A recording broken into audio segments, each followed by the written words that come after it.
Personil yang kami siagakan saat ini meningkat 4,6% atau menambah sekitar 160 orang per shift. Jadi totalnya adalah 11.573 orang yang kita siap siagakan pada periode Natal tahun baru.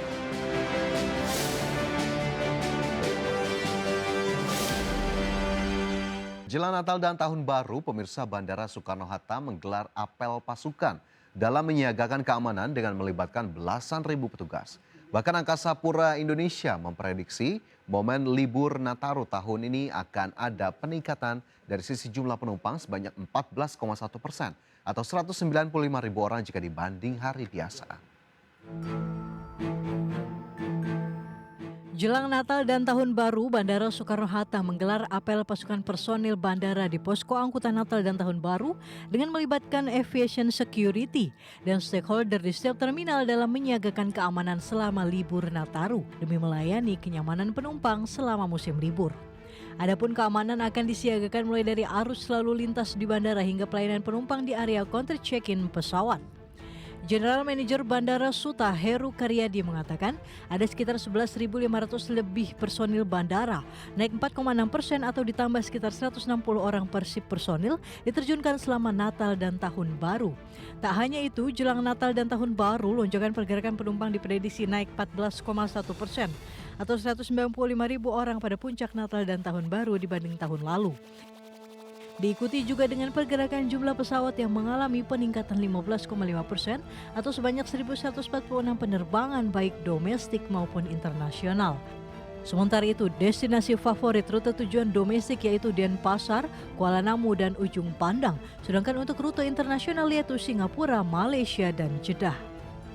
Kita di seluruh Angkasa Pura Indonesia, khususnya di Bandara Soekarno-Hatta, melaksanakan apel kesiapsiagaan atau posko Natal Tahun Baru 2025-2026.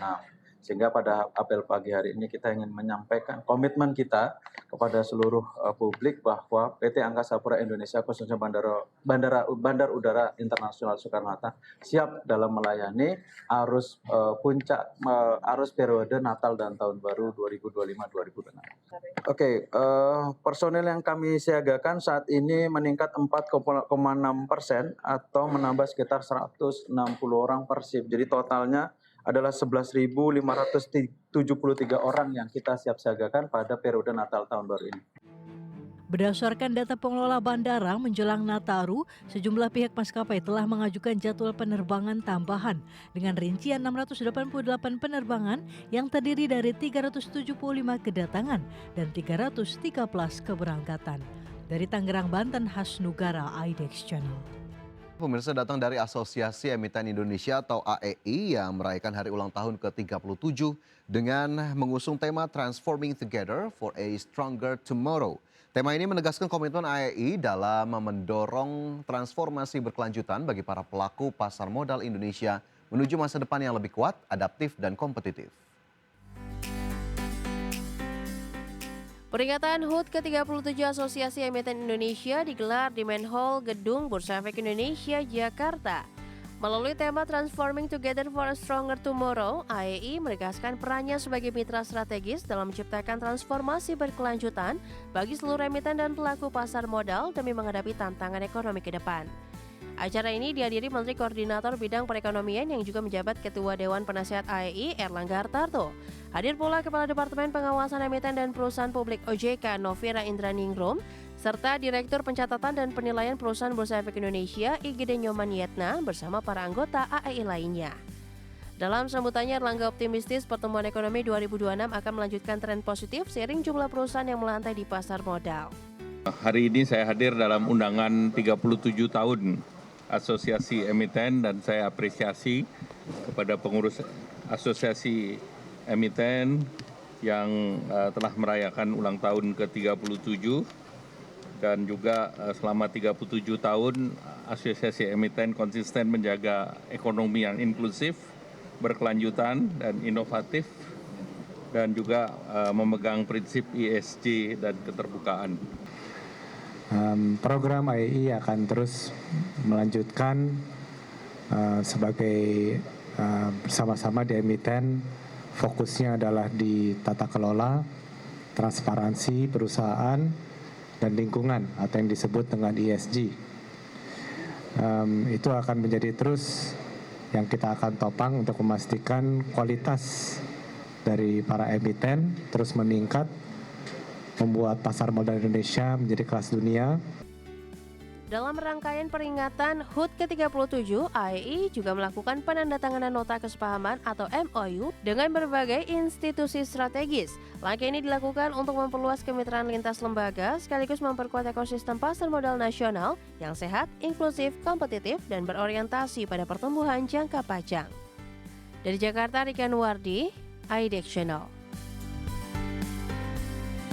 PT Solusi Sinergi Digital TBK atau Surge mengalami tekanan profitabilitas seiring fase ekspansi agresif pengembangan jaringan internet di berbagai wilayah Indonesia. Meski laba tertekan, manajemen menegaskan penurunan kinerja bersifat sementara dan merupakan bagian dari strategi pertumbuhan jangka panjang.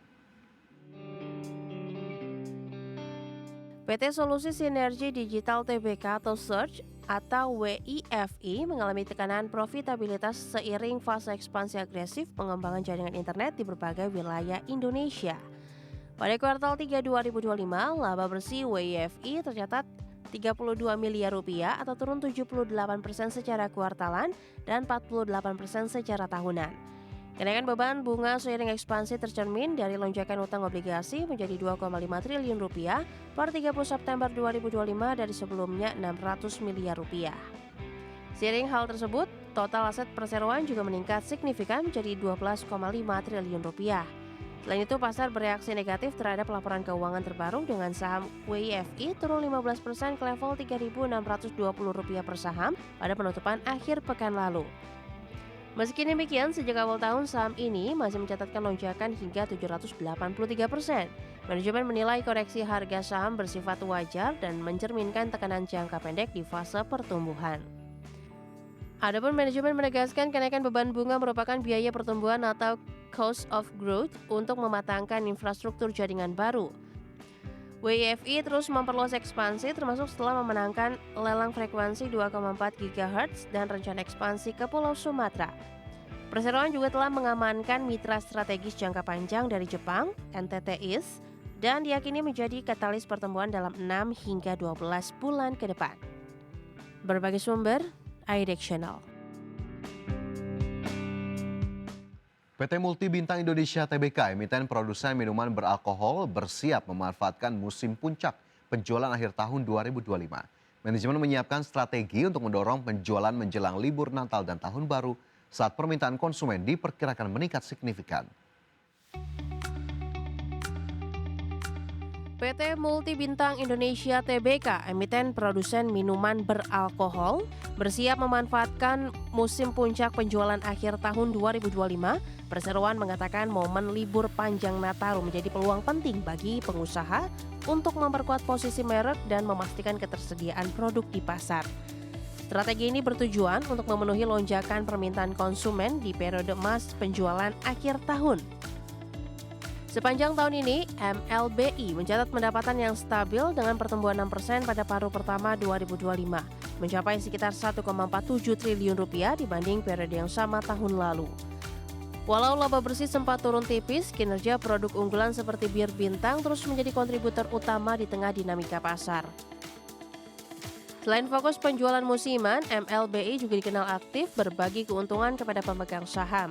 Tahun ini perusahaan sudah menebar dividen interim senilai lebih dari 400 miliar rupiah, mencerminkan komitmen pada pemegang saham di tengah persaingan industri minuman olahan. Menjelang penutupan 2025, Multi Bintang Indonesia terus memanfaatkan momentum pasar akhir tahun untuk meningkatkan penjualan, menjaga distribusi produk, dan menguatkan relevansi merek. Strategi ini sekaligus memperkuat posisi MLBI di pasar domestik saat persaingan dan permintaan konsumen terus bergerak dinamis. Berbagai sumber, IDX Channel.